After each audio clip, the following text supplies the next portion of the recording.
In Tyler Simpson. He is one of our producers. He is also a volunteer firefighter of 8 years, and so he has quite a bit of experience responding to a variety of emergencies. But Tyler, you said that this is one of the emergencies that hardly ever happens, so it's something that you prepare for as much as you can, but to be in this incident, it's definitely something above and beyond what you know. Yeah, thankfully, these incidents are very few and far between. Obviously, you want to, prepare as best you can. In this case, I think the best thing that firefighters really do in terms of preparation is not only knowing school buses as much as you can, but also making sure that you have a good relationship with your mutual aid partners. Clearly, one department can't handle this on their own, so making sure you have that good working relationship between your local fire departments, but also with state police, making sure that you guys can all integrate into one, what we call unified command.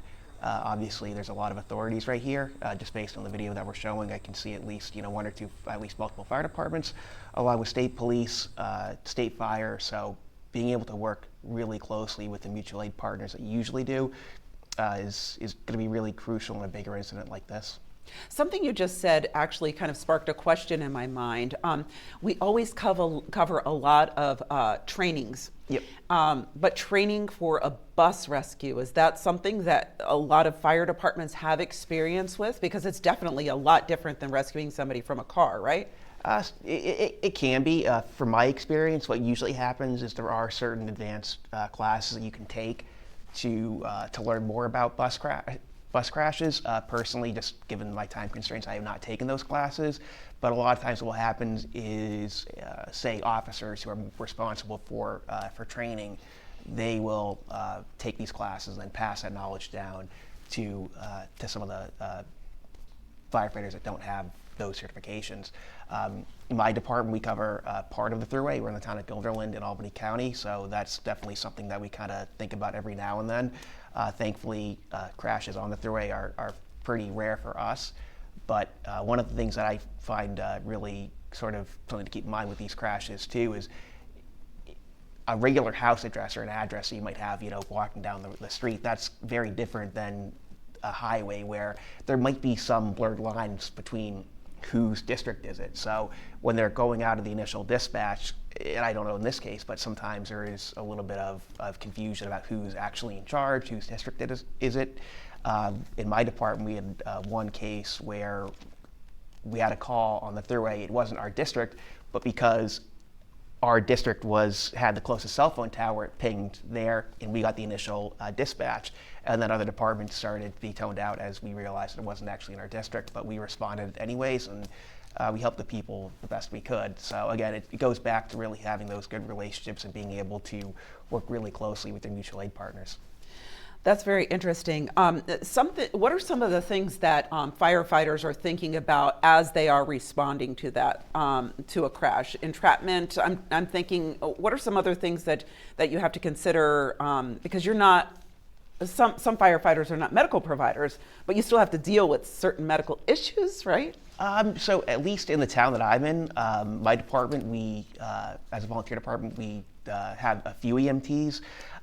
But a lot of personnel like myself are not certified for EMS.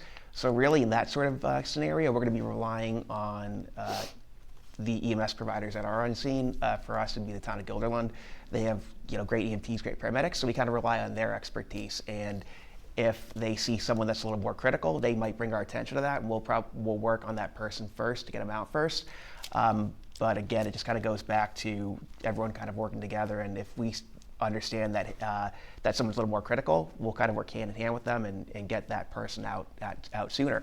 One of the other critical things that you also have to keep in mind too with car crashes, whether it be or vehicle crashes, whether it be bus crashes, any type of crash, is stabilization. So you want to make sure that you're not going to become a victim yourself. There's a saying in the fire service and emergency services in general, don't run to your death.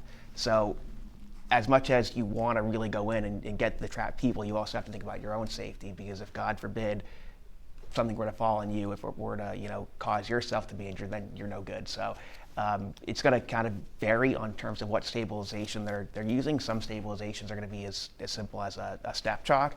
Other extrication methods, they might use what we call struts. There's these long metal tubes, more or less, and they help kind of take some of the weight off of the vehicle. So it's just going to kind of depend on what the scene is looking like. All right, that's our producer and volunteer firefighter here with Spectrum News 1, Tyler Simpson. Tyler, stand by. We want to give people an update on what's going on. I'm thinking about this incident from a variety of perspectives, but you know, you've been on the scene when there's media around and there's people asking questions. Can you just kind of talk to the experience of dealing with a variety of people with a variety of interests when it comes to some type of incident like this? Yeah, for sure. So at least from a first responder perspective, our number one thing is always going to be safety. So we want to make sure that people are not too close to the scene that way, because there could be a number of hazards that they're not even aware of that we are. So from a first responder perspective, we're always taught to be as polite as possible to the media, but also a lot of times first responders are given a specific task when they're on scene, and we might not have a big picture about what's going on. And a lot of times when people ask, different questions, how many casualties were there, so on and so forth, we're generally told not to respond, because a lot of times the information that we have, we're told what we need to know. And a lot of times we don't need to know a lot. If you're directing traffic, you don't really need to know how many people were injured. So for us, we're told to, like I said, be polite, be respectful, but also really bring it up to the chain of command. At the end of the day, the incident commander is going to be the one that's going to decide the release of information. Some fire departments will leave it totally up to state police. It just kind of depends on what the department wants. Some fire departments will release more information. Sometimes, like I said, they'll just decide to defer that to state police and let state police handle it, because a lot of times volunteer departments don't really interact with the media all that much, whereas state police tend to have a more robust relationship with local media. Right. That's our producer and volunteer firefighter in-house, Tyler Simpson. Tyler, thank you so much for providing some insight to what we are talking. Our producer and volunteer firefighter, Tyler Simpson, is here with me. Tyler, what stuck out to you when the officer was speaking? What stuck out to me is that they're still rescuing people. They're still getting people out of the bus, which very far into this is anecdotally very, very rare. Usually most incidents you're able to get people out fairly quickly. You're operating usually under what's referred to as the golden hour principle. So from the time you get the tones, or not even from the time you get your tones, sorry, from the time the incident happens to the time they get to a higher level of care, usually an emergency room or a trauma center, you usually want to treat people in that hour. And just anecdotally, the fact that they are still pulling people out of this bus is just very, very rare, and it shows just how bad this crash really was. I almost feel like when I'm hearing that state trooper speak that his voice was strained, urgent, trying to share the sadness in emergency response. When it comes to responding to something like this has to deal with emotions as well, right? I know you try to put those aside, but... Yeah, I think it does, and I think it's really critical to understand that different people handle incidents like this very differently. Mm-hmm. Some people will go to a crash like this and they'll never be able to respond to another call again. Other people will be totally fine, and one's not better than the other. So it's just a matter of, after these crashes, being honest about yourself and what you need emotionally, physically.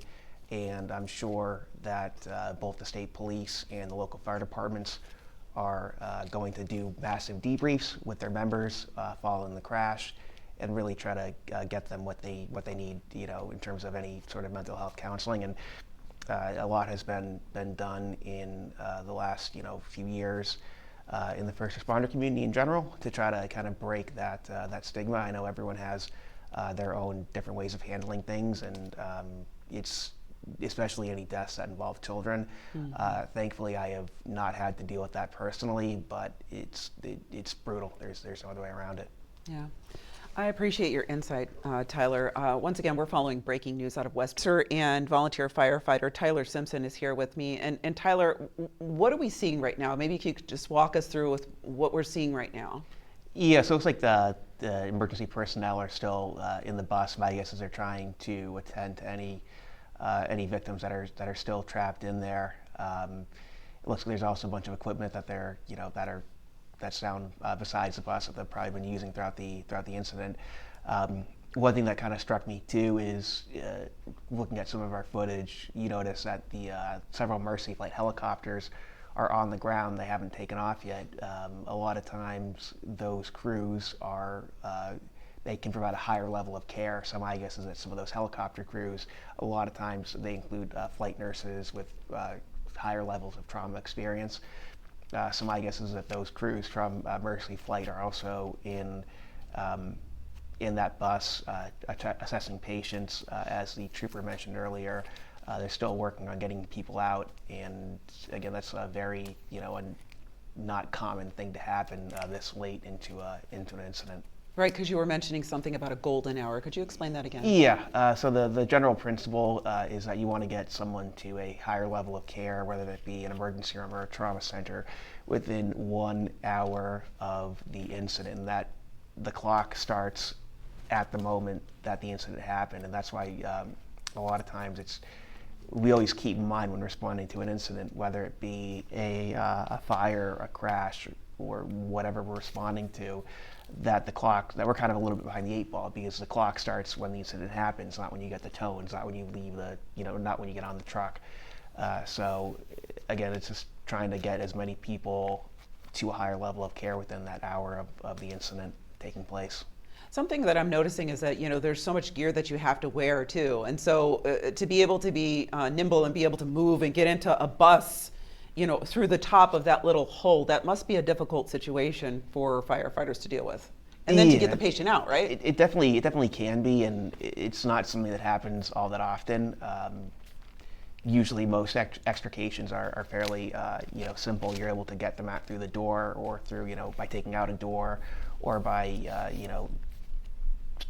removing a window, or removing the roof of a car. So to go in through through an opening in the top is pretty again not common. Obviously, bus crashes are very rare in general. But I would imagine they're just trying to get as many people still out as they can. And the trooper had mentioned seatbelts, and that is really crucial. Even firefighters on all the fire trucks in my district, we have seatbelts, and an alarm goes off if you're not wearing your seatbelt. So it just goes to show, and I don't know if that bus did have seatbelts, but it just goes to show the importance of wearing your seatbelts. You're always safer in the vehicle versus being ejected. So it goes back to that critical point, just trying to follow all the safety precautions as you can. All right, Tyler, thank you so much. Stand by. We're going to go to our Victoria Helicopter, and volunteer firefighter Tyler Simpson is here with me. Tyler, as we are about to wrap up this hour of coverage, and we're going to re-rack the news conference that you and I were both listening to, could you talk a little bit about what you kind of take note as a firefighter and from the scene and the coverage that we've been having? Yeah, I think the biggest note is that you have to understand that it can happen to you. Sometimes, these big incidents, you never think it's going to happen to you, but it does. So I think it goes back to the importance of just maybe your department can't necessarily go through a full training drill or a massive thing because those take resources, but just kind of thinking out, okay, if I was in this position, even like when I'm watching this coverage, I'm thinking to myself, okay, if I was there, what would I do? If I was confronted with this on scene, what would I do? And sometimes that's really all you can do is just kind of game play it out as much as you can, but at the end of the day, I'm sure these first responders are doing the best they can, and I'm kind of thinking of something that every now and then comes up with obviously there were fatalities. Sometimes the older guys tell the newer guys that being a firefighter is like being a goalie and showing up halfway through the game. Sometimes you can do your best, but you're going to lose people. You're not going to be able to save everyone, and all you can do is do the best with what you have.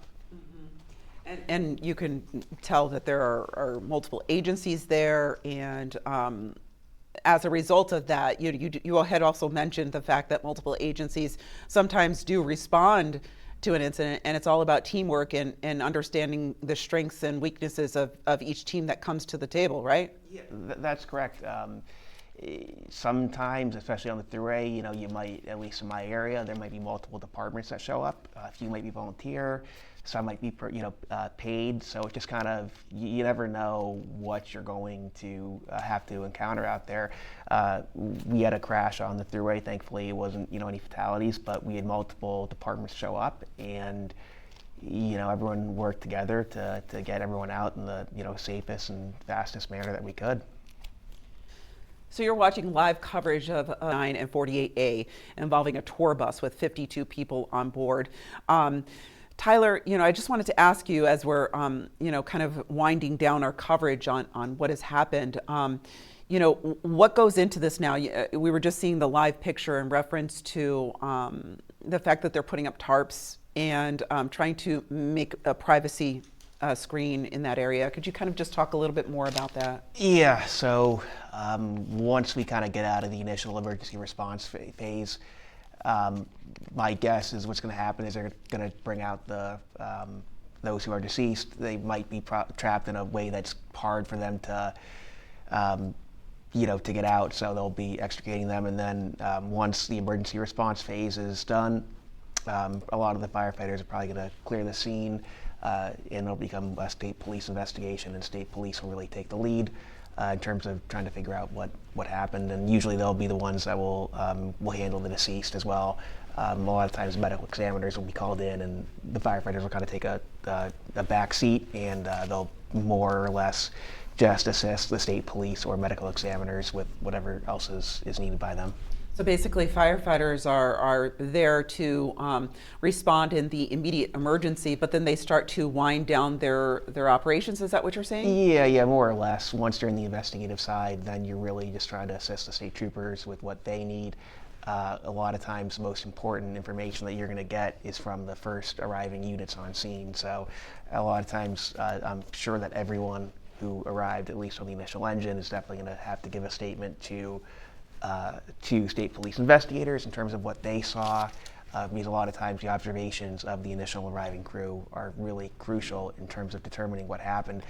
But definitely in a motor vehicle accident, especially in fires, that especially first arriving officer, the person who's in charge of the initial fire truck, is their perspective and what they can tell investigators. A lot of times that is really crucial information in determining what actually happened. Oh, that's very insightful. And as you mentioned, those very first people who see what happened, or either with the crash or just pulling up on the crash, we actually had an opportunity to talk with a couple of witnesses.